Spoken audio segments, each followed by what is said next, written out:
नहीं, अर्थ के ग्रेविटी के कारण हमारा ये ऑब्जेक्ट क्या हो रहा है, ये जो हमारी ऑब्जेक्ट है वो गिर रही थी। और बचपन से हम लोग एक बात जानते हैं, नहीं जानते हैं, एक फॉर्मूला जानते हैं हम लोग, जिसको हम बोलते हैं ग्रेविटी का फोर्स। F बराबर क्या पढ़ते थे बताओ, G मास 1 मास 2 बाई में क्या, और ये F के बारे में बोला जाता है ना, ये सेंट्रल फोर्स है। सेंट्रल फोर्स कहने का मतलब कि सपोज कर लो ये हमारी अर्थ है, ये अर्थ है, अर्थ का ये सेंटर है, और अर्थ पर कोई ऑब्जेक्ट पड़ा हुआ है ना, तो इस ऑब्जेक्ट के सेंटर से इस ऑब्जेक्ट के सेंटर के बीच का जो डिस्टेंस होगा उस पर ये वाला फोर्स डिपेंड, ठीक है। ऐसा नहीं कि सरकमफ्रेंस टू सरकमफ्रेंस, जैसे कोई ऑब्जेक्ट यहां पे लेते हैं और कोई दूसरा ऑब्जेक्ट अगर हम यहां लेते हैं, इन दोनों के बीच का डिस्टेंस सेंटर टू सेंटर लेंगे, तब ये ग्रेविटी का फोर्स हम जस्टिफाई करेंगे। इसीलिए एफ को कहा गया, बोलो, सेंट्रल फोर्स। क्योंकि कोई भी ऑब्जेक्ट अगर हम ऐसे सोचें, ये हमारी अर्थ है, इस अर्थ पर पड़ी हुई ऑब्जेक्ट, ये जो हमारा ऑब्जेक्ट है, इस ऑब्जेक्ट के सेंटर से इस ऑब्जेक्ट के सेंटर का बीच का डिस्टेंस अगर सरकमफ्रेंस टू सरकमफ्रेंस माना जाए, तब तो डिस्टेंस क्या हो जाएगा भाई, 0 हो जाएगा, तो ग्रेविटी का फोर्स लगना ही नहीं चाहिए था। तो कहा गया कि नहीं भैया ऐसे नहीं सोचना है, हमें इसके सेंटर से इस ऑब्जेक्ट के सेंटर तक सोचना है, ऐसे सोचना है। जैसे ये दो ऑब्जेक्ट हैं, इस ऑब्जेक्ट से इस ऑब्जेक्ट के सेंटर के बीच का डिस्टेंस अगर आ रहा है, तो हम ग्रेविटी का फोर्स F बराबर क्या लिख सकते हैं बताओ, G मास 1 मास 2 बाई में क्या। तो बच्चा बताएगा ये G क्या था, यूनिवर्सल ग्रेविटेशनल कांस्टेंट नहीं था। यूनिवर्सल ग्रेविटेशनल कांस्टेंट क्या होता है भाई, कि किसी भी दो ऑब्जेक्ट के लिए G की वैल्यू कभी भी चेंज नहीं होगी। सेम टू सेम ऐसा ही फॉर्मूला एक और है, जिसको हम लोग बोलते हैं फोर्स ऑफ इलेक्ट्रोस्टैटिक। F बराबर क्या जानते हैं, एक फॉर्मूला है 1/4 पाई एप्सिलॉन नॉट, और पहला चार्ज Q1 दूसरा चार्ज Q2 बाई में R स्क्वायर। ध्यान से देखोगे इस दोनों फॉर्मूले में मास की जगह यहाँ चार्ज दिया हुआ है और डिस्टेंस की जगह डिस्टेंस ये लिखा हुआ है। यानी हमारी जो यूनिवर्स है वो दो तरीके की चीज से बनी है, या तो मास से या चार्ज से। अगर इस बॉडी के पास पूछेंगे क्या है, तो कहोगे सर इसके पास मास है, कहोगे चार्ज भी है सर, जब हम इसको रब करते हैं किसी चीजों से तो इस पर क्या होता है, चार्ज जनरेट होती है। तो चार्ज के कारण जो अट्रैक्टिव और रिपल्सिव फोर्स होती है उसको हम इलेक्ट्रोस्टैटिक फोर्स बोलते हैं। चार्ज के कारण जो अट्रैक्टिव और रिपल्सिव फोर्स जनरेट होती है उसको हम क्या बोलते हैं, इलेक्ट्रोस्टैटिक फोर्स बोलते हैं। बट मास के कारण जो अट्रैक्टिव और रिपल्सिव फोर्स होती है, तो जैसा कि तुम सभी बच्चों को पता है कि मास के कारण सिर्फ अट्रैक्टिव फोर्स ही जनरेट होता है, रिपल्सिव फोर्स नहीं होता। दुनिया की सभी चीजें एक दूसरे को क्या करती है बताओ, अट्रैक्ट नहीं करती है, तो सिर्फ अट्रैक्टिव फोर्स होता है। तो ये जो अट्रैक्टिव फोर्स होता है उसको हम बोलेंगे क्या, ग्रेविटी का फोर्स है या ग्रेविटेशन का फोर्स है। यानी दो ऑब्जेक्ट अगर है, अगर मान लो कि एक फुटबॉल है और दूसरी एक फुटबॉल है, ये इन दोनों फुटबॉल के बीच जो फोर्स लगेगा उसको हम ग्रेविटी का फोर्स नहीं बोलेंगे, ग्रेविटेशंस बोलेंगे। बट इसमें अगर एक ऑब्जेक्ट क्या हो जाए, सपोज को लिए हमारी अर्थ है, तो अर्थ के साथ किसी ऑब्जेक्ट की बात करते हैं तो हम कहते हैं अर्थ की क्या है, ग्रेविटी का फोर्स। ठीक है, यहां पर अर्थ के लिए हम ग्रेविटी यूज करते हैं, जनरली दो ऑब्जेक्ट के लिए हम ग्रेविटेशंस यूज करते हैं। ठीक है, और ये वाला फॉर्मूला जो है सबसे पहले किसने दिया, न्यूटन ने दिया। इसलिए न्यूटन्स लॉ ऑफ ग्रेविटेशन के नाम से इस फॉर्मूले को क्या कर, इसका कोई प्रैक्टिकल डेरिवेशंस हमें नहीं पढ़ना है। चीजों को ऑब्जर्व किया गया कि अगर दो चीजें हैं, एक चीज का मास कितना है बताओ, m1 है, चीज का मास क्या है बताओ, m2 है, तो दोनों के बीच में लगने वाला जो फोर्स होगा वो कहा गया अट्रैक्टिव फोर्स जो होगा, ये मास के प्रोडक्ट के क्या हो गया बताओ, डायरेक्टली प्रोपोर्शनल हो गया। और ये फोर्स जो हो गया ये डिस्टेंस के स्क्वायर के क्या हो गया बताओ, इनवर्सली प्रोपोर्शनल हो गया। ऐसा देखा गया। तो इनवर्सली प्रोपोर्शनल के बारे में सभी बच्चे जानते हैं कि डिस्टेंस बढ़ेगा तो हमारा अट्रैक्टिव फोर्स क्या होगा, कम होगा। और मास जितना बड़ा है, जैसे हमारा अर्थ है, हमारी मून है, इन सबों के बीच ग्रेविटेशन का फोर्स ठीक ठाक जनरेट होता है। तो मास के डायरेक्टली इनवर्स, और इन दोनों को फ्यूज करके जब लिखा गया तो हमारा यहाँ पर इस प्रोपोर्शनल साइन को हटा करके क्या लिख दिया गया बताओ, एक कांस्टेंट लगा दिया, जिस कांस्टेंट को हम क्या लिख दिया, जी, और यहाँ पर मास 1 लिख दिया, यहाँ पर मास क्या लिख दिया, 2 लिख दिया, बाई में क्या लिख दिया बताओ, r का स्क्वायर। इसको हम लॉ ऑफ क्या बोले थे, ग्रेविटेशन से, न्यूटन्स लॉ ऑफ। चलिए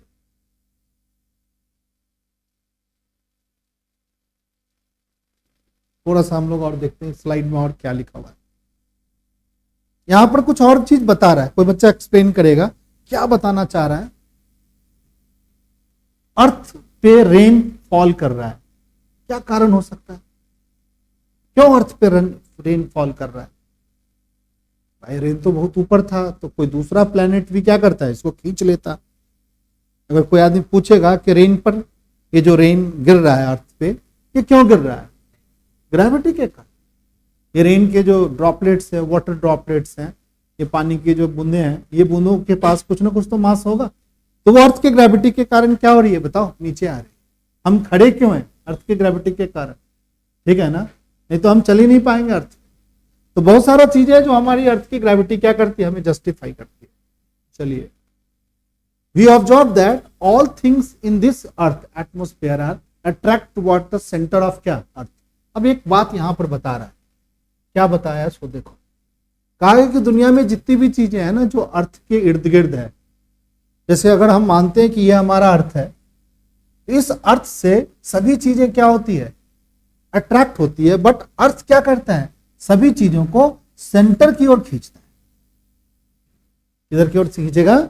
सेंटर की ओर खींचे। तो सभी बच्चे एक चीज लिखो, ग्रेविटेशन चैप्टर लगाओ, उसमें लिखो कि we observe that all things in the earth atmosphere are attract towards the earth। और ये अर्थ जो है ना हमारा, ये अर्थ क्या है, एक फोर्स लगाती है, जिस फोर्स को हम बोलते हैं ग्रेविटी। क्या बोलेंगे इसको? ग्रेविटी बोलेंगे। एक छोटा सा लिख लो स्टेटमेंट कि we observe that all the things in this earth atmosphere are attracts toward the centre of earth. सारी चीजें अर्थ के सेंटर की ओर, अगर अर्थ के इस पार्ट में भी कोई ऑब्जेक्ट है तो ये सेंटर की ओर अट्रैक्ट हो रही है। यहां पर अर्थ के इस पार्ट में कोई चीज है तो सेंटर की ओर है। सरकमफ्रेंस नहीं बोलेंगे, हम क्या बोलेंगे, सेंटर टू द अर्थ की बात करें। चलिए,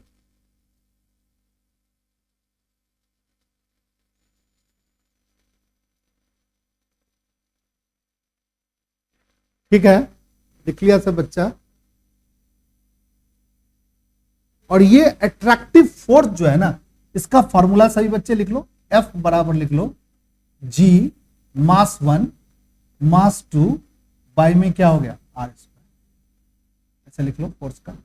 और G के बारे में लिख लो universal gravitational constant. Universal gravitational constant, gravitational constant, universal gravitational constant. एक और बात लिख लो इसके बारे में, अगर आगे मिलेगा तो हम लोग कम लिखेंगे।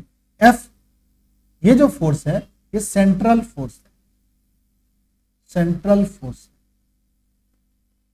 Central force. ये फोर्स जो है ऑलवेज अट्रैक्टिव होता है, ये भी लिखो, ऑलवेज अट्रैक्टिव होगा, हमेशा अट्रैक्टिव हो, कभी भी रिपल्सिव नहीं होगा। एक और बात लिखो, वीकेस्ट फोर्स है, weakest force, weak force of nature. Nature का अगर कोई आदमी पूछेगा सबसे वीक फोर्स कौन है, तो आप क्या लिखोगे, ग्रेविटेशनल फोर्स क्या है, वीक फोर्स है नेचर का, इससे वीक फोर्स कोई नहीं होगा। अगर ये स्ट्रांग फोर्स होती ना तो सभी दुनिया की सारी चीजें क्या हो जाती बताओ, अट्रैक्ट हो जाती, चिपक जाती, मिनिएचर शेप का ऑब्जेक्ट बन जाता, छोटा सा दुनिया बन जाती। ठीक है, चलिए भाई, वीक फोर्स के कारण ही अर्थ जो है ना मून को अपनी ओर खींच नहीं पाता, जबकि मून भी बड़ा है, अर्थ भी बहुत बड़ा है, सन सभी चीजों को अपनी ओर खींचता है, बट इतना ज्यादा स्ट्रांग फोर्स नहीं है कि सन में जाके कोई चीज क्या हो जाए बताओ, चिपक जाए। चलो, नहीं तो तरुण कहां चिपक जाता, कहीं और चिपक जाता। तरुण कहा कि सर मैं भी कहीं जाकर के क्या होता है। इतनी बात लिख लिया सब अच्छा,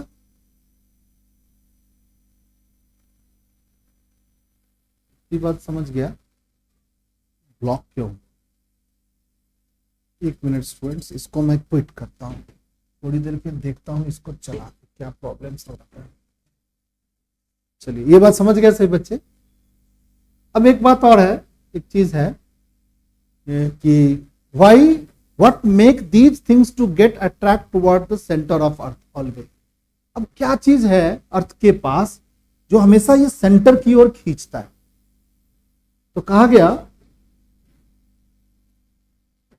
ठीक है, एक क्वेश्चन किया गया कि why make these things to get attract toward the centre of earth. चलिए एक क्वेश्चन की बात हुआ, फिर क्या बोलता है इसके बारे में समझते हैं कि Indeed it is a gravitational force that always make things fall in the gravitational direction, downward direction. कहा गया कि कोई भी चीज जो ग्रेविटेशनल, देखो मास के कारण किसी भी ऑब्जेक्ट के पास एक फोर्स जनरेट होगा, जिस फोर्स को हम ग्रेविटेशनल फोर्स कहेंगे। अगर ये ऑब्जेक्ट है, जैसे हमारे पास चार्ज के कारण भी एक फोर्स जनरेट होगा, दुनिया हमारी चार्ज और मास से बनी है, तो चार्ज के कारण जो फोर्स जनरेट होगा उसको हम इलेक्ट्रोस्टैटिक फोर्स बोलेंगे, ठीक है। वो अट्रैक्टिव भी होगा और क्या होगा बताओ, रिपल्सिव भी होगी। पर मास के कारण जो फोर्स होगा उसको हम क्या बोलेंगे, ग्रेविटेशनल फोर्स बोलेंगे। अगर कोई चीज कहेगा कि अर्थ के सेंटर की ओर क्यों खींच रही है, तो आप बोलेंगे एक शब्द में हम आंसर लिख सकते हैं कि ड्यू टू क्या, ग्रेविटेशनल फोर्स। चलिए भाई, और ये फोर्स नेचर का कह सकते हैं फोर्स है, नेचर, ये फोर्स से हम निकल नहीं सकते। ऐसा होगा ना कि हम इस फोर्स से एलिमिनेट कर ले अपने आप को, अगर हम अर्थ पे और कहीं भी हैं तो हम ग्रेविटेशनल फोर्स के साथ ही जी रहे हैं। तो ग्रेविटी क्या करेगा, हमेशा अपनी ओर खींचेगा ऑब्जेक्ट। चलिए जैसे आप कह रहे हो कि यहां पर क्या हो रहा है, कोई बताओ, ये हमारी सन है और ये सन के चारों तरफ क्या होते हैं, जितने भी प्लैनेट्स है वो घूमते हैं।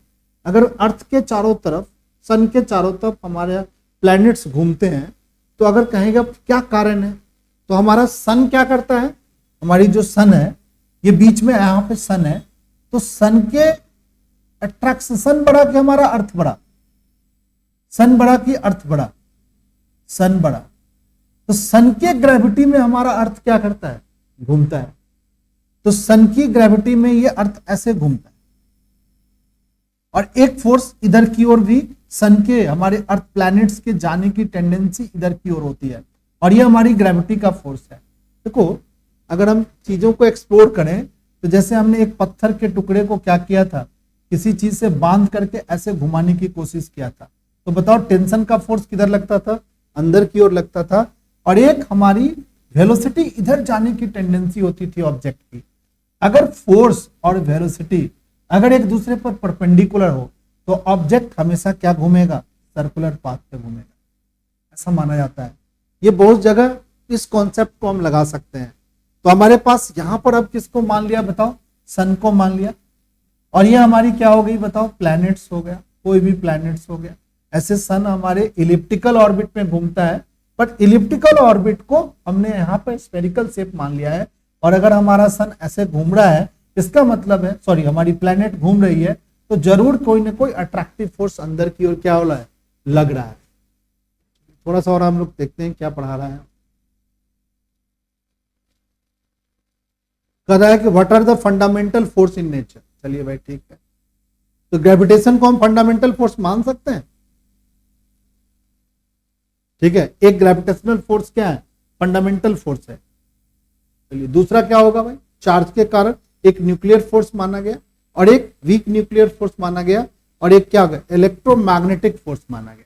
यानी लिख सकते हैं basic fundamental force of nature, चार तरीके का। ये क्या होगा, मास के कारण होगा, किसी भी बॉडी में मास है तो इसके कारण, मास के कारण ग्रेविटेशनल फोर्स जनरेट होगा। स्ट्रॉन्ग न्यूक्लियर फोर्स न्यूक्लियस के अंदर होगा, न्यूक्लियस के अंदर होगा। वीक न्यूक्लियर फोर्स भी न्यूक्लियस के अंदर ही जनरेट होगा। और इलेक्ट्रोमैग्नेटिक फोर्स में हमारा ये हो गया, ये हमारे चार्ज के कारण, ये हमारा चार्ज के कारण। यहां से पढ़ना है केपलर्स का फर्स्ट लॉ। क्या था Kepler's first law, law of क्या था, ऑर्बिट था। एक लॉ ऑफ क्या था बताओ, एरिया था। और एक लॉ ऑफ क्या था, पीरियड था। लिखो सभी बच्चे केपलर्स लॉ, फर्स्ट लॉ लिखो सभी बच्चे।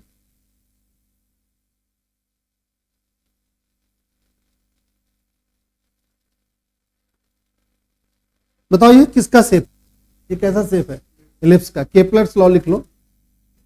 चलो जैसे जैसे मैं पूछता हूं बताते चले। इलिप्स हैज टू एक्सिस, दो एक्सिस है। कैसे बनाएंगे इलिप्स में दो एक्सिस भाई, बोलो यार। इलिप्स में एक एक्सिस ऐसे बना देंगे और दूसरा एक्सिस कैसे बनाएंगे, ऐसे बनाएंगे। चलो ये खुद बनाएगा। टू एक्सिस होंगे, एक एक्सिस ये होगा, देखते चले जाओ। इसे बनाने का है, इसको बोलते हैं क्या, मेजर एक्सिस। क्यों बोलेंगे मेजर एक्सिस, क्योंकि बड़ा है। दूसरा एक्सिस कौन है बताओ, माइनर एक्सिस, क्योंकि क्या है बताओ, छोटा है। माइनर एक्सिस हो गया, मेजर एक्सिस हो गया। दूसरी एक और बात, ये इलिप्स हो गया, इसको बोलेंगे सेमी मेजर एक्सिस। देखो ये हमारा क्या हो गया बताओ, मेजर एक्सिस। ये क्या हो गया बताओ, माइनर एक्सिस। इसको क्या बोल दो को बच्चा बता दो, सेंटर। इसको बोलेंगे सेमी मेजर एक्सिस, और इस ग्रीन वाले को क्या बोलेंगे, semi minor. Semi major axis क्या होगा भाई, ये यहां से यहां तक की लेंथ को हम क्या बोलेंगे, सेमी मेजर एक्सिस। चलिए ये हमारा सेमी मेजर एक्सिस है, और ये पूरा का पूरा क्या हो गया बताओ, मेजर एक्सिस।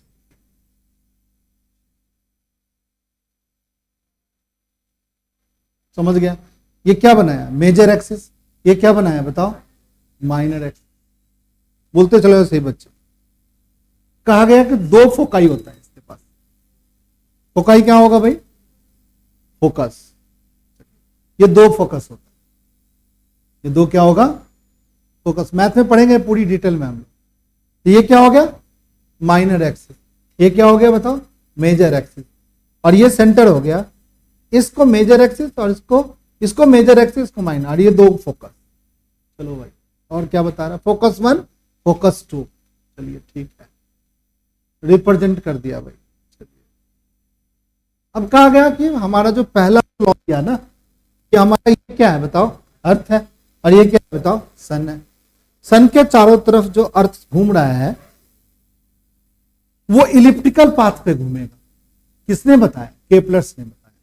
ठीक है, लॉ दिया कि हमारा जो सन है ना, वो न्यूक्लियस ये जो ना, और एक फोकस के इस फोकस होते हैं बताओ, दो फोकस नहीं होते हैं। पहला फोकस क्या होगा भाई, इधर हो गया, दूसरा तो किसी एक फोकस पर तुम क्या रख लो बताओ, इलिप्टिकल पाथ पे क्या कर दो, यानी प्लैनेट्स को घुमा दो। ये हमारा पहला लॉ किसका, केपलर। चलिए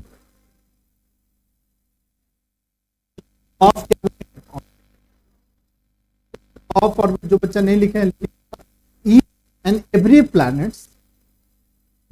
every planets moves around the sun in a elliptical orbit with sun at one of its क्या, देखो हमारा अर्थ घूम रहा है, नहीं क्या हो रहा है भाई, अर्थ कभी सन के पास भी आ रहा है और अर्थ कभी सन से क्या हो रहा है, दूर भी आ रहा है। बताओ अभी हम पास हैं कि दूर है, ठंडा तो नहीं पड़ रहा है यार, हम कहीं यहां पर है, जैसे अब गुजर रहा है ना, अभी यहां पर जब है ना, अभी हम लोग यहां पर जब जाएगा ना हमारा अर्थ, तो कहेंगे हम लोग के इलाके में क्या पड़ रहा है, ठंडा पड़ेगा, नहीं दूर चला जाए।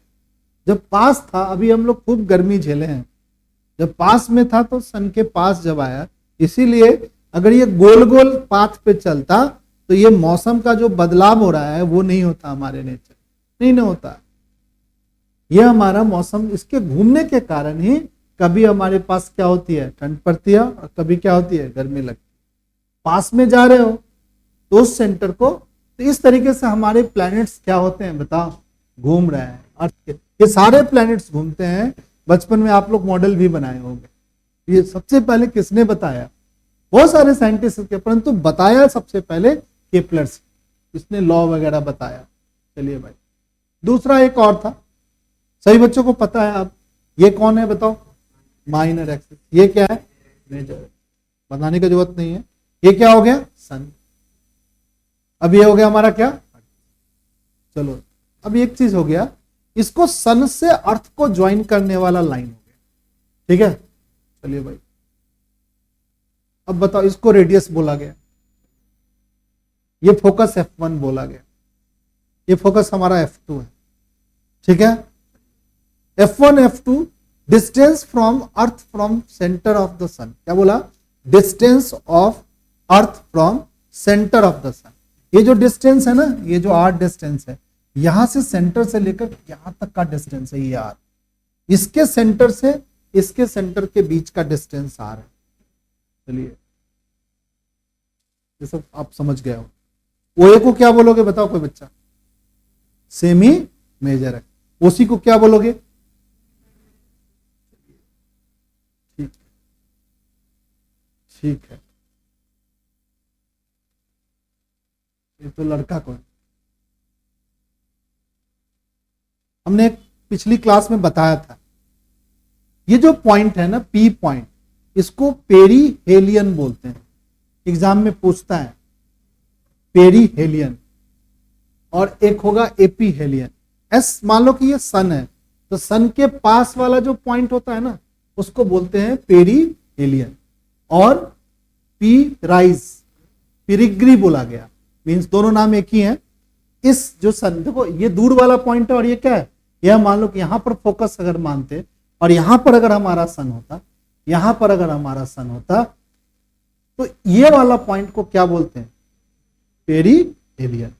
बट अगर यहां पर सन है तो इस पास वाले पॉइंट को क्या बोलेंगे, तो कोई आदमी बना लो, सही बच्चे, अपना एक इलिप्स बना लो, इस इलिप्स के यहां पे सन को बना लो, और इस पॉइंट ए को यहां पे ए पॉइंट लिख दो, इस ई पॉइंट ए को लिख दो पेरीहेलियन, पेरीहेलियन। चलिए भाई दूसरा देखते हैं क्या कह रहा है, क्या कह रहा है बताओ कोई बच्चा। Distance of the closest approach of planets with sun is called perihelion और पिरिगी। नहीं, ये डिस्टेंस पूछता है, डेफिनेशन आपसे एग्जाम में पूछेगा कि क्या, तो ये जो डिस्टेंस है, ये जो डिस्टेंस है, इस डिस्टेंस को कहा गया, सही बच्चे लिख लीजिए, पेरीहेलियन क्या होगा, एक डिस्टेंस होगा प्लैनेट का सन के साथ जो सबसे क्लोजेस्ट अप्रोच होगा।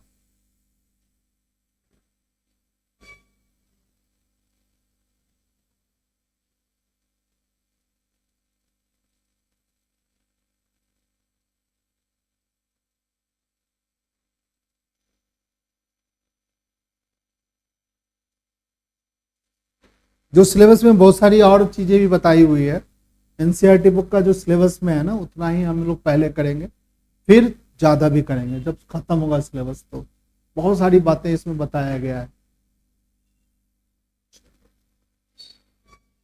अब कह रहा है कि एफिलियन क्या है, ये लॉन्गेस्ट डिस्टेंस होगा। जैसे ये हमारा कहीं पर सन है, सन कहां पे होगा बताओ, इधर सन था, तो ये क्या हो गया पेरीहेलियन, और ये क्या हो गया बताओ, एफिलियन या एपोगी।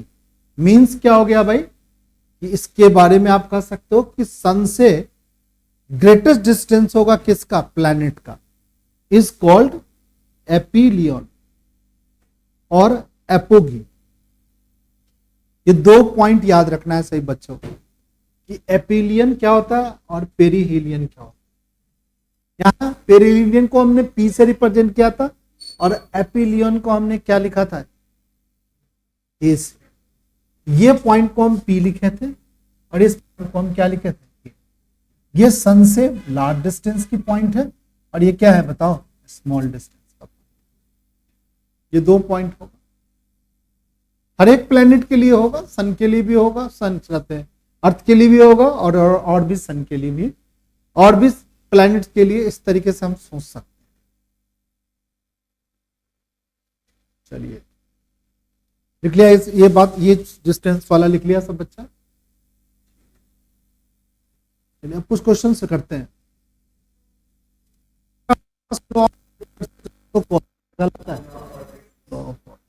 ठीक है, दूसरा बताओ, every planets revolves around the sun is elliptical orbit with sun at one of its foci as straight as, every planet revolves around the elliptical orbit with the sun at sun one of its foci is state at क्या, law of orbit नहीं था, law of orbit ही तो कहते इसको, law of orbit ही तो बोला था। देखो क्या दे रहा है, देख लेते हैं। Law of period, law of orbit, law of area, तो क्या होगा, लॉ ऑफ ऑर्बिट। सही पूछ हम लोग समाज दे रहे हैं। अगला क्या है, केपलर्स सेकंड लॉ, लिखेंगे सब लोग Kepler's second law. Planetary motion का केपलर्स का सेकंड लॉ, कोई आदमी अंदाज लगाओ ये क्या हो सकता है, सन था, प्लेनेट घूम रहा है, थोड़ा सा समझ लो फिर लिखना। ये क्या है, एक फोकस पे हमारा सन है, प्लेनेट घूमेगा। चलिए भाई लॉ ऑफ क्या मतलब सेकंड लॉ पढ़ना चाह रहे हैं, चलो इसको ज्वाइन कर दिया किससे, प्लेनेट के लाइन से सन को। Consider a radius vector from sun to earth, लिखने की जरूरत नहीं है, समझेंगे। बादल जैसा जो भी आएगा उसको लिखेंगे नहीं, जो हम बोलते हैं ना उसी को लिख दिया गया वहां, ठीक है जी, बचाने के लिए। Consider the radius factor from the sun to earth, ठीक है, हम रीडिंग कर देंगे, आप भी पढ़ सकते हो क्या बोल रहे हैं सर। तो इसको हम रेडियस वेक्टर बोलेंगे, क्या बोलेंगे, रेडियस वेक्टर। ऑलवेज सन से स्टार्ट करके प्लेनेट तक जाएंगे। अब प्लेनेट रिवॉल्व करेगा, देखो प्लेनेट कहीं और पोजीशन पे दिखाएगा। अब प्लेनेट रिवॉल्व करके कहीं गया, बताओ रेडियस वेक्टर चेंज होगा। पहले रेडियस वेक्टर इसको बोले थे, अब हमारी रेडियस वेक्टर ऐसे चली, ठीक है। अब radius vector, suppose that the planet travel from some distance in a finite time, कुछ समय में, कुछ चीजों में, कुछ समय में हमारी प्लैनेट घूम करके यहां से आती है। और ये हम प्लैनेट अर्थ के बारे में पूछ रहे हैं, बट ये सभी प्लैनेट्स के लिए प्लैनेटरी मोशन का ये वाला लॉ या कोई भी लॉ लगेगा, ठीक है। अब क्या होगा, रेडियस वेक्टर फिर से ज्वाइन करेंगे, बट ये जो टाइम लगा ना, ये जो हमारा टाइम है, ये जो टाइम है ये फाइनाइट टाइम है। मान लो कि यहां से यहां तक आपको टी टाइम लगा, प्लेनेट का पहले ये पोजीशन था, अब यहां तक आने में टी टाइम है। तो ये जो एरिया है ना, ये एरिया, ये रेडियस वेक्टर और ये रेडियस वेक्टर के बीच में ये एक एरिया ज्वाइन हुआ, ठीक है। बट टाइम कितना लगा बताओ, यहां से यहां तक आने में कितना टाइम लगा बताओ, टी टाइम लगा। चलो सिमिलर कंडीशन फिर से हम देखेंगे। In this finite time the cover of area of A1, इस एरिया को लिख दिया गया A1। अभी हम लोग आएंगे, सेट करेंगे इस पे रिस्पेक्ट टू द सन, सन के रिस्पेक्ट इस एरिया को हम A1 बोले, ठीक है। क्या मतलब हम सीखे कि यहां से प्लेनेट घूम करके यहां गया था प्लेनेट, तो ये रेडियस वेक्टर और ये वाला रेडियस वेक्टर के बीच का जो एरिया था उसको हम लोग A1 बोला गया एरिया। दूसरा क्या हुआ भाई, सेकंड केस में फिर से प्लेनेट घूमेगा, प्लेनेट का ये पोजीशन पकड़ा, यहां से फिर से रेडियस वेक्टर बनाया और फिर से जो दूसरा पोजीशन पे जाके फिर से एक रेडियस वेक्टर बनेगा और इसके बीच का जो एरिया होगा, ये दोनों एरिया क्या होगा, सेम। अब प्रश्न ये उठता है कि हमारी जो प्लैनेट सर यहां से टी टाइम में यहां गया था, ये भी टी टाइम में ही इतना, दोनों का टाइम्स गैप सेम हो, तो ये जो एरिया होगा, ये पिंक वाले एरिया के क्या होगा, बराबर होगा ये केपलर्स लॉ प्लैनेट का लॉ ऑफ एरिया। यही क्या हुआ भाई, एक प्लैनेट का पोजीशन, दूसरा पोजीशन यहां पर, एरिया वेक्टर के बीच में इनक्लोज्ड एरिया जो था, सॉरी रेडियस वेक्टर के बीच में जो इनक्लोज्ड एरिया था, यहां जो रेडियस वेक्टर के बीच में इनक्लोज्ड एरिया था, इनक्लोज्ड एरिया था, ये दो एरिया क्या होगा बताओ, सेम होगा। बट यहां से आने तक पर ये मान लो कि P4 P3 पॉइंट है और ये हमारा P4 पॉइंट है, तो यहां से यहां तक जाने का जो टाइम है और यहां से यहां तक जो जाने का टाइम है, वो दोनों टाइम सेम है। थोड़ा सा ध्यान लगाओ, यहां से यहां तक जो गया है प्लैनेट्स, इसमें लंबा डिस्टेंस ट्रेवल किया है कि छोटा डिस्टेंस, लंबा डिस्टेंस। यहां पर क्या किया है भाई, ये वाला डिस्टेंस छोटा है कि लंबा है, छोटा है। तो मान लो कि प्लैनेट्स यहां से यहां गया है, तो हमारी प्लैनेट्स जरूर फास्ट स्पीड से गया होगा, प्लैनेट्स थोड़ी तेज हो गई होगी, यहां पर प्लैनेट्स की स्पीड क्या हो गई होगी, थोड़ी स्लो होगी। यानी सन के पास जब हमारी प्लैनेट्स जाती है तो प्लैनेट्स जल्दी जल्दी चलता है, यानी सन के ग्रेविटी के कारण ही प्लैनेट चलती है, सन के ग्रेविटी के कारण तो प्लैनेट चलती है। यानी पास आए तो ग्रेविटी क्या होगी बताओ, बढ़ गई, ग्रेविटी बढ़ गई तो प्लैनेट्स तेज तेज घूमेगा। तो तुमसे एक क्वेश्चन पूछा जाता है कि हमारी प्लैनेट्स यहाँ पर तेज घूम रही है कि यहाँ पर तेज घूम रही है, हम कहेंगे प्लैनेट्स सन के पास जब जा रही है तो तेज घूम रही है, ठीक है ना। इससे ये बात भी हम जस्टिफाई करेंगे। और ये जो हमारे रेडियस वेक्टर होगा, ये जो रेडियस वेक्टर होगा, तो रेडियस वेक्टर, दो रेडियस वेक्टर और ये वाली पाथ के बीच का जो ये वाला एरिया है और ये एरिया, टाइम अगर सेम है तो क्या होगा, एरिया भी सेम होगा। दिस इज लॉ ऑफ क्या, बोलो, according to Kepler's since time taken to the planet is same. देखो यहां पर लिखा हुआ है time taken to the planet is क्या, same, there area covered is also same. अभी ये प्लैनेट तो क्या कहा गया, इस लॉ को फिर डिफाइन करें, ये लिखिए सही बच्चे, radius vector drawn from sun to any planets sweeps out equal area in equal interval of time. This is the Kepler's second law, इसको हम केपलर्स का सेकेंड लॉ बोलते।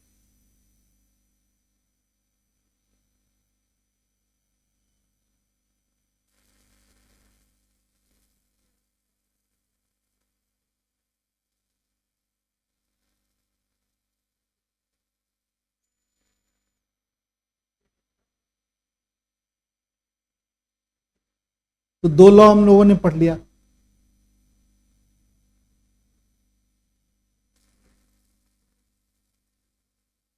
ये ब्लिंक करने वाला एरिया इक्वल है, तुम कहोगे सर देखने से तो नहीं लग रहा है, पर मेजरमेंट बाय दोनों क्या होगा, इक्वल ही होगा। ऐसा किसने बताया, केपलर्स ने बताया। फिर अगला एक बात हम लोग पढ़ते हैं, इसी को हम लॉ ऑफ एरिया भी बोलते, law of area.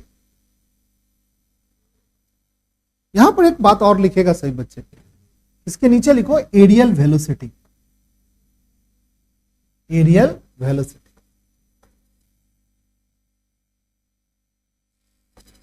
Linear velocity एक होता है एरियल वेलोसिटी।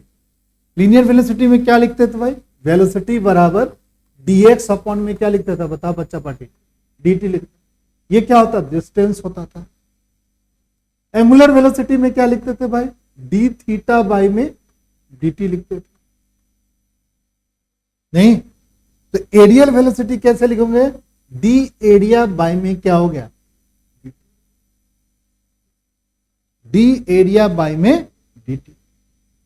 इसको क्या बोलते थे, लीनियर वेलोसिटी। इसको क्या बोलते थे, एंगुलर वेलोसिटी। इसको क्या बोलेंगे, एरियल वेलोसिटी। क्यों बोलेंगे aerial velocity, area per unit time. मान लो 1 मिनट के लिए ये 100 है और ये 10 सेकेंड है, मान लो 1 मिनट के लिए, तो ये भी क्या होगा बताओ, 100 है और ये भी क्या होगा बताओ, 10 सेकेंड। तो बताओ एरियल वेलोसिटी क्या हो गया, 10 एरिया पर यूनिट टाइम, यही ना हो गया एरियल वेलोसिटी। यानी प्लैनेट्स की एरियल वेलोसिटी क्या होती है, सेम होती है। ये कह सकते, यहां से प्लैनेट यहां घुमा, एरियल वेलोसिटी 10 है, यहां से वहां तक प्लैनेट घुमा, इसकी भी एरियल वेलोसिटी 10 है।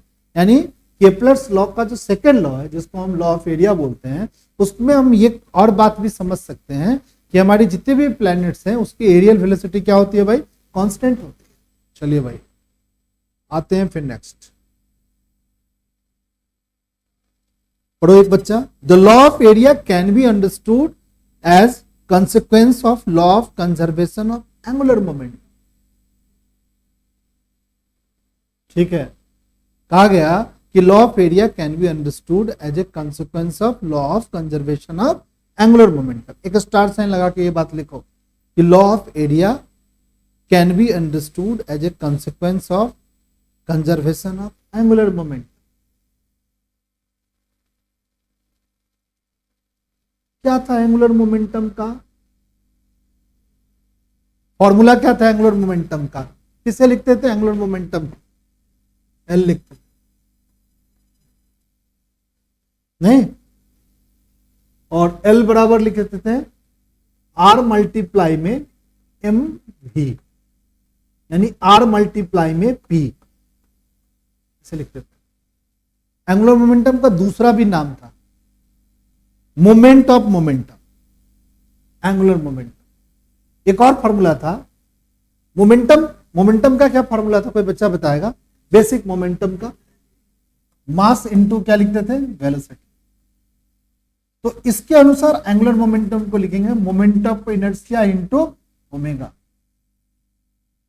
और इस इस मोमेंटम का, एंगुलर मोमेंटम को एक और तरीके से लिखते हैं, आर गुना में पी, आर क्रॉस पी, ये भी लिखते थे हम लोग, याद रखो ये दो चीज, एंगुलर मोमेंटम को आई गुना ओमेगा भी, और इस कॉन्सेप्ट को, लॉ ऑफ एरिया वाले कॉन्सेप्ट को हम law of conservation of angular momentum से भी समझ सकते हैं।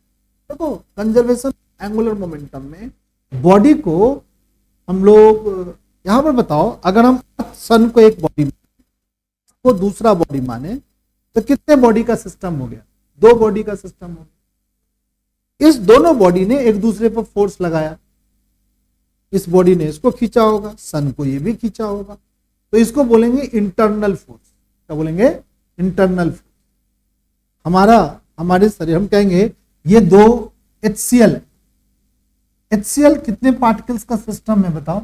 दो पार्टिकल्स का सिस्टम, एक H है और एक क्या है? Cl। इसके बीच में कोई फोर्स है? हाँ सर फोर्स है, एक इलेक्ट्रोस्टैटिक फोर्स या कोई फोर्स होगा, दोनों मॉलिक्यूल आटम को क्या किया है? आपस में चिपका के रखे हुए। अगर हम कहेंगे अर्थ और सन को कौन बांध के रखा है, तो तुम कहोगे सर का ग्रेविटेशन फोर्स है। ग्रेविटेशन फोर्स इन दोनों को क्या किया है बताओ? इन दोनों को क्या किया है बताओ? ये फोर्स दोनों को क्या किया है? खींच के रखा है। इस पर कोई एक्सटर्नल फोर्स लग रहा है? नहीं सर, एक्सटर्नल फोर्स कोई नहीं लग रहा है। हम जब भी अर्थ के रोटेशन की बात करते हैं तो हम कहते हैं अर्थ ने सन को क्या लगाया? ग्रेविटी का फोर्स लगाया, और ये अर्थ को सन अपने चारों तरफ घुमा रहा है। तो हम कह सकते हैं ये पूरी सिस्टम क्या है? आइसोलेटेड सिस्टम है। इस पर कोई एक्सटर्नल फोर्स नहीं लग रहा है, ये एक दूसरे पर फोर्स लगा रहा होगा, बस यही फोर्स इंटरनल फोर्स है। तो आइसोलेटेड सिस्टम की जो मोमेंटम होती है वो क्या होती है बताओ? कांस्टेंट होती है। तो मोमेंटम का क्या फॉर्मूला पढ़ाया था भाई? अभी हम लोग मोमेंटम का फॉर्मूला पढ़े हैं। चलो थोड़ा सा समझ लेते हैं मोमेंटम का फॉर्मूला। क्या पढ़े मोमेंटम का फॉर्मूला? एंगुलर मोमेंटम का फॉर्मूला। तो अर्थ का मान लो कि यहां से यहां जाने का कुछ एंगुलर मोमेंटम का फॉर्मूला L होगा, और दूसरा एंगुलर मोमेंटम L। मान लो कि यहां पर जो एंगुलर मोमेंटम है वही एंगुलर मोमेंटम क्या होगा? यहां पे होगा। चलो भाई, यहां पे L1 एंगुलर मोमेंटम है, यहां पर क्या है? L2, और ये एंगुलर मोमेंटम दोनों क्या है? सेम है। क्यों है सेम है? क्योंकि ये कंजर्वेशन ऑफ एंगुलर मोमेंटम से हमने यही सीखा। चलिए भैया एक बात समझते हैं, मोमेंटम का फॉर्मूला पढ़ा है RmV। देखो एंगुलर मोमेंटम का हमने दो फॉर्मूला पढ़ा है। एंगुलर मोमेंटम L बराबर R इंटू P, ऐसे पढ़ते हैं। P क्या है? मोमेंटम है, तो R बोलो mv। अब हमारा RmV, ये प्लैनेट्स यहां से घूम करके मान लो कि यहां गया, या यहां से थोड़ा सा डिस्प्लेसमेंट हुआ, तो इस लोकेशन पे, इस पर्टिकुलर पॉइंट पर इसका एंगुलर मोमेंटम निकालते हैं। तो m ये हमारा R1 हो गया, और यहां पर क्या मान लेते हैं? V1 मान। ठीक है, चलिए अब क्या हो गया भाई? यहां पर जब प्लैनेट पहुंचा, यहां पर भी एंगुलर मोमेंटम कुछ होगा। कितना होगा भाई?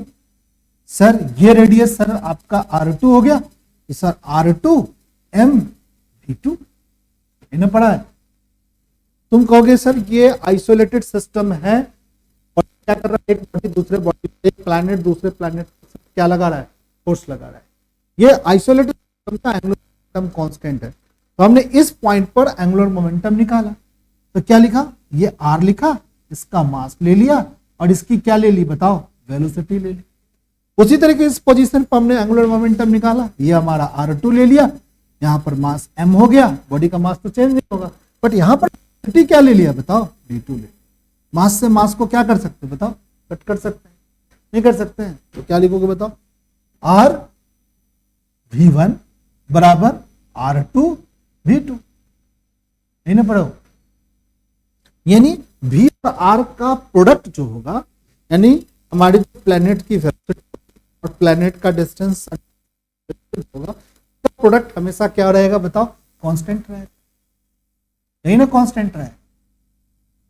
मान लो कि कहीं पर और जगह पर हम प्लेनेट ले लेते हैं, कहीं पर प्लेनेट्स को हम यहां पर ले लेते हैं, ये प्लेनेट, तो क्या होगा? यहां पर मास क्या होगा? m नहीं होगा, मास m। यहां पर ये डिस्टेंस क्या होगा बताओ? R3 हो गया। यहां पर वेलोसिटी क्या हो गया भाई? v3 हो गया। मोमेंटम तो यहां भी कांस्टेंट रहेगा। जितना मोमेंटम यहां पे है, उतना मोमेंटम यहां पे होगा, उतना ही मोमेंटम यहां पे। सब जगह मोमेंटम सेम हो, एंगुलर मोमेंटम। तो आर और वी का प्रोडक्ट अगर हम लिखेंगे तो यहां पर लिखेंगे क्या, R3 V3 लिख देंगे। ये तीनों आपस में क्या हो जाएगा बताओ, बराबर होगा। तो हम कह सकते हैं आर और वी हमेशा क्या रहेगा बताओ, कांस्टेंट रहेगा, नहीं रहेगा आर और वी कांस्टेंट। और आर और वी कांस्टेंट कहने का मतलब आर और वी का प्रोडक्ट कांस्टेंट है, यानी वी क्या हो गया, इनवर्सली प्रोपोर्शनल किसके हो गया, आर के हो गया। यानी हमारी सन के पास जब हमारी प्लेनेट पूछेगी तो हमारी वेलोसिटी क्या होगी बताओ, तेज होगी। और सन के दूर रहेगी तो हमारी वेलोसिटी क्या होगी भाई, जो थोड़ी देर पहले भी हम लोग लर्न किए थे, थोड़ा समझने की कोशिश किए थे कि हमारा ये डिस्टेंस छोटा है और ये डिस्टेंस बड़ा है, टाइम सेम लग रहा है, तो हमने क्या बोला था, यहां पर हमारी लीनियर वेलोसिटी क्या है, ज्यादा है, यहां पे लीनियर वेलोसिटी क्या है, कम है। इस बात को हम law of conservation of angular momentum से भी क्या कर सकते हैं, समझ सकते हैं। यानी कोई आदमी पूछेगा कि प्लैनेट के पास जब हम पहुंचते हैं, प्लैनेट के पास जब हम पहुंचते हैं, नहीं भाई सन के जब पास पहुंचते हैं तो हमारी प्लैनेट क्या करती है, तेज घूमती है। और सन से जैसे ही हम दूर जाते हैं हमारी प्लैनेट क्या होती है, धीरे धीरे घूमती है। इस बात को प्रूव करके बताओ, तो किस लॉ से प्रूव करोगे कि हमारी प्लैनेट और सन का जो सिस्टम है, दो पार्टिकल्स का सिस्टम जो है, ठीक है, वो क्या है भाई, आइसोलेटेड सिस्टम है। और इस पर हम कौन सा लॉ लगा सकते हैं, law of conservation of angular momentum का लॉ लगा सकते हैं। अगर ये लॉ लगाएंगे तो हम क्या पाते हैं कि रेडियस वेक्टर आर और वेलोसिटी वेक्टर वी का प्रोडक्ट सब जगह पर हमारी प्लेनेट के लिए क्या रहेगा भाई, कांस्टेंट रहेगा। और वेलोसिटी आर के क्या हो जाएगा बताओ, इनवर्सली प्रोपोर्शनल है। इसका मतलब हो गया कि हमारी प्लेनेट जब सन के पास पहुंचेगी तो तेजी तेजी से घूमेगी, नहीं तो धीरे धीरे घूमेगी। समझ गया सब बच्चा। अब थोड़ा सा और देखें, बादल जैसे कुछ और चीज आ रहे हैं, कोई बात बता रहा है, valid for any central force. एक और बात सही बचे, सभी सेंट्रल फोर्स के लिए एंगुलर मोमेंटम वैलिड होता है। हमने लिखा था ना कि एफ जो हमारा इलेक्ट्रोस्टैटिक फोर्स है, जब भी कोई फोर्स की बात करेंगे, अगर वो फोर्स सेंट्रल फोर्स है तो उसके लिए एंगुलर मोमेंटम वो वैलिड होगा। जैसे the law of conservation of angular momentum is valid for any central force। और ये हमारी ग्रेविटेशनल फोर्स सेंट्रल फोर्स है, इसीलिए इस बात को हम समझ सकते हैं। और हमारी ग्रेविटेशनल फोर्स क्या है, ग्रेविटेशनल फोर्स क्या है, सेंट्रल फोर्स है, सेंट्रल फोर्स है। ग्रेविटेशनल फोर्स अगर हमारा सेंट्रल फोर्स है, इसके लिए लॉ ऑफ कंजर्वेशन हम क्या कर सकते हैं, लगा सकते हैं। ठीक है, चलिए थोड़ी सी और बात कर लेते हैं हम लोग। अब ध्यान से देखो, अब यहां से ध्यान से देखो, इसको लिखने की जरूरत नहीं है। A central force is that force on a planet which along the vector joining the sun and planets. ये आप समझ चुके हो कि अगर हम यहाँ पर प्लैनेट है और ये हमारा सन है, इसके सेंटर से इसके सेंटर के बीच के डिस्टेंस को ही पर जब डिपेंड करेगा तो उसको हम क्या बोलेंगे, सेंट्रल फोर्स बोलेंगे। ठीक है, हम आगे जाकर के जब इलेक्ट्रोस्टैटिक फोर्स पढ़ेंगे तो यहां पर क्या होगा, एक बॉडी होगा जिस पर ये चार्ज होगा, इस पर भी एक बॉडी होगा जिस पर एक चार्ज होगा। बट इस बॉडी के बीच का अगर डिस्टेंस पूछेगा तो इन दोनों के बीच का डिस्टेंस, इस डिस्टेंस पे इसके बीच के अट्रैक्टिव या रिपल्सिव फोर्स क्या करता है, डिपेंड करता है। क्योंकि इलेक्ट्रोस्टैटिक फोर्स भी क्या है, सेंट्रल फोर्स। आगे जाके हम लोग पढ़ेंगे 12th क्लास में। चलिए भाई, अब proof of area, law of area. एक मिनट सही बच्चे, अब देखो तुमको समझ में आ रहा होगा, सबको समझ में आ गया होगा। क्या समझा मैं, एक पोजीशन है और टू बी पोजीशन पे गया है कोई प्लैनेट्स इन डेल्टा टी टाइम। ठीक है, समझ गया इतनी बात, क्या क्या समझा बताओ सही बच्चे। प्लैनेट कहां था, भी लिखेगा नहीं कोई बच्चा। लॉ ऑफ एरिया का प्रूफ बता रहा है। यहां पर हमारी प्लैनेट से कहां चला गया बताओ, बी पॉइंट पर चला गया। यहां पर टाइम को क्या माने हैं, delta T. Delta T time में हमारी प्लैनेट क्या है, ये टाइम हमारा टी टाइम है। डेल्टा टी टाइम के बाद प्लैनेट कहां पहुंच गया, बी पोजीशन पे। एंगुलर डिस्प्लेसमेंट क्या हुआ बताओ, ये पोजीशन हमारा टी टाइम पर है बॉस, टी टाइम पर। और डेल्टा टी टाइम में हमारी प्लैनेट कहां पहुंच गई बताओ, इस लोकेशन पर पहुंच गई। इस रेडियस वेक्टर को आर प्लस, कोई बच्चा बताएगा आर टी क्यों लिखा गया, यहां पर आर टी क्यों लिख रहे हो? Radius vector when time is क्या? T. Radius vector when time is T. यहां पर क्या है बताओ? Radius vector when time is T plus delta T. बताओ ये रेडियस वेक्टर टाइम पर डिपेंड कर रहा है? हाँ सर डिपेंड कर रहा है। बताओ कम हो रहा है रेडियस वेक्टर कि ज्यादा हो रहा है? कम हो रहा है। ठीक है, प्लेनेट तो घूम के यहां भी जाएगा, यानी ये हमारी रेडियस वेक्टर, ये जो प्लेनेट घूम रहा है इसका रेडियस, कौन सा रेडियस भाई? सन से ज्वाइन करने वाला ये जो लाइन है, ये रेडियस किस पे डिपेंड कर रहा है बताओ? टाइम पे डिपेंड। यहां से प्लेनेट घूम के कहां चला गया बताओ? यहां चला गया। कितना टाइम में? Delta T time. कितने एंगल का एंगुलर डिस्प्लेसमेंट हुआ? डेल्टा थीटा का। इस समय ये रेडियस वेक्टर आर टी है और ये क्या है? R T plus delta T. समझ गया? चलो कोई नहीं लिखेगा अभी, पहले समझेगा। ठीक है, घूम वहां चला गया।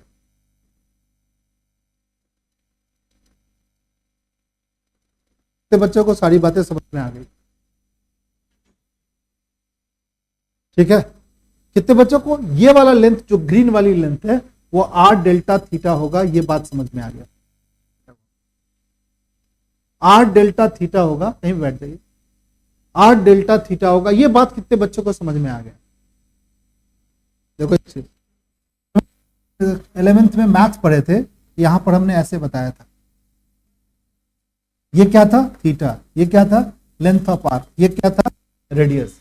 इस तीनों के बीच रिलेशन नहीं पढ़ा था? पढ़ा था। तुमने क्या पढ़ा था बताओ? थीटा बराबर लेंथ ऑफ आर्क अपॉन में क्या? रेडियस। एल बराबर क्या पड़ेगा? थीटा इंटू, ठीक तो एंगल कितना बना? Delta theta. आर को डेल्टा थीटा से क्या कर दिया? मल्टीप्लाई। नहीं कर दिया? ये हमने पढ़ा था।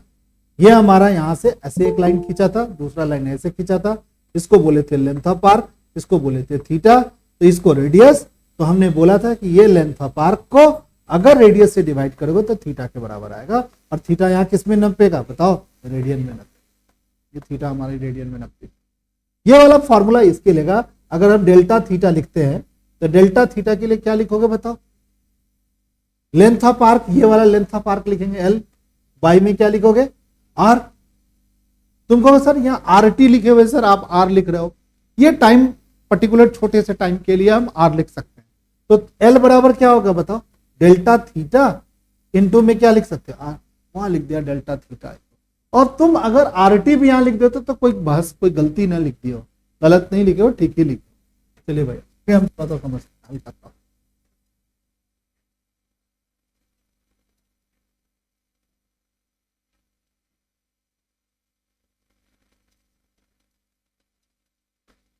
ठीक है सही बच्चे, इतना तो समझ ही लिए सही बच्चे। अब इसको जो है ना, इसका जो शेप है, इसको कह रहा है ये ट्रायंगुलर शेप का है। ओके सर, ट्रायंगुलर तो नहीं दिख रहा है सर ये हमें। ठीक है, ये ट्रायंगुलर शेप नहीं दिख रहा है।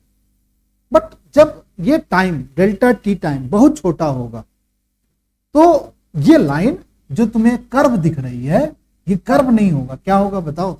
स्ट्रेट। तो यहां जम्पशंस लेना चाहिए हम लोगों को। क्या लेना चाहिए? कि अगर delta T is very small, अगर हमारा वेरी स्मॉल है तो ये वाला जो एरिया है सन के, ये क्या है? एक ट्रायंगल है। और अगर ये रेडियस की बात करेंगे, ये वाला रेडियस और बहुत छोटा होगा तो ये बहुत पास होगा, तो ये दोनों शेप, ये दोनों रेडियस क्या होगी? सेम होगी कि अलग अलग होगी? सेम हो। थोड़ा सा सोचो यहां पे, ये वाला लेंथ और ये वाला लेंथ सेम होगी, चलो भाई। बट अगर ये वाला लाइन हम सीधा मानते हैं तो ये वाला एंगल कितने का होगा? कोई बच्चा बताए? 90 डिग्री का। अगर ये 90 डिग्री तो ये क्या हो गया बताओ? परपेंडिकुलर हो गया। और ये क्या हो गया बताओ? बेस हो गया। एरिया ऑफ ट्रायंगल क्या पढ़ा था बताओ? Area of triangle 1/2 base radius और लेंथ क्या है?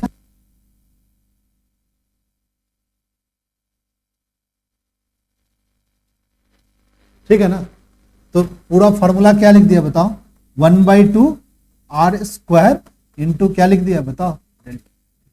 क्या लिख दिया था ये चीज, एरिया।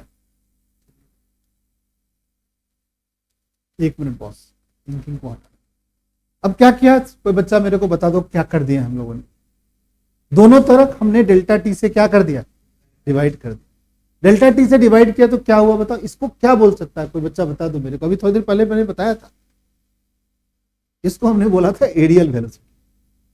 नहीं बोला था, नहीं बोला था एरियल वेलोसिटी।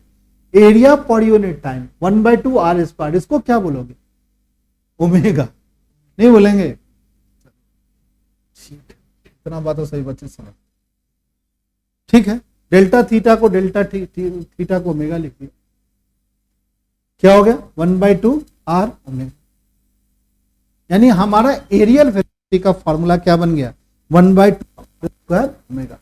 हम करना क्या चाह रहे थे बताओ बच्चा पाटिल, हमने डेरिवेशंस किसका करना चाहते हैं, ये planets prove of law of area, prove of law of area को हम प्रूव करना चाहिए। यानी एरियल वेलोसिटी सब जगह क्या होना चाहिए बताओ, कांस्टेंट होना चाहिए। तो हमने एरियल वेलोसिटी को क्या निकाल लिया बताओ, 1/2 r square omega.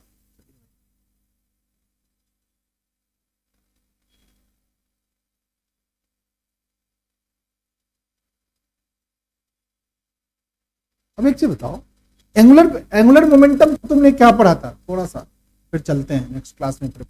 Angular momentum को क्या पढ़ा था, एल बराबर क्या पढ़ा था, कोई आदमी बताओ। एंगुलर मोमेंटम को क्या पढ़ा था, एल बराबर क्या पढ़ा था, आई इंटू ओमेगा पढ़ा था ना, आई इंटू ओमेगा। ये आई क्या है, मोमेंट ऑफ इनर्शिया। याद हो तो सबको ऐसे लिखे थे शायद,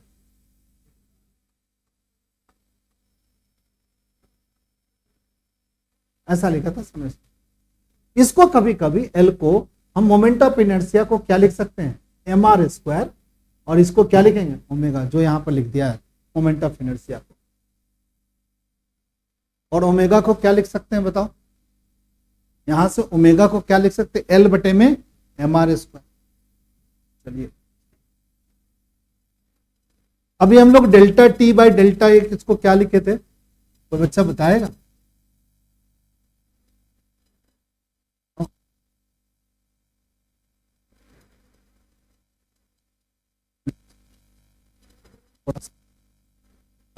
एंगुलर मोमेंट प्लैनेट, प्लैनेट का एंगुलर मोमेंटम कांस्टेंट रहेगा कि अलग अलग होगा, कांस्टेंट रहेगा। तो हमने पढ़े हैं कि हमारी जो प्लैनेट्स है वो आइसोलेटेड सिस्टम है, तो प्लैनेट्स का एंगुलर मोमेंटम कांस्टेंट रहेगा। तो एंगुलर मोमेंटम का ये वाला ओमेगा निकाल लिया। चलो delta A by delta T,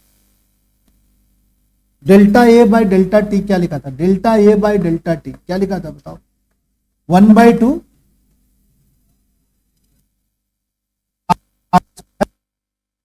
omega की वैल्यू पुट करते हैं, एल बटे में क्या लिखेंगे एम आर स्क्वायर, क्या कर दो काट दो। Delta A by delta T इसके बराबर हो गया बताओ, एल बटे में 2m। अब किसी भी प्लेनेट के लिए, एक मिनट बेटा, किसी भी प्लेनेट के लिए एल क्या है बताओ, कांस्टेंट है, उसका मास भी क्या है कांस्टेंट है। तो क्या delta A by delta T constant नहीं होंगे, तो यही तो है एरियल वेलोसिटी कांस्टेंट होता है किसी भी प्लैनेट्स का। अगर प्लैनेट्स का एरियल वेलोसिटी कांस्टेंट होगा, यही तो लॉ ऑफ क्या है, लॉ ऑफ एरिया है प्लैनेट के लिए। ठीक है, तो नेक्स्ट क्लास में और बातें होगी।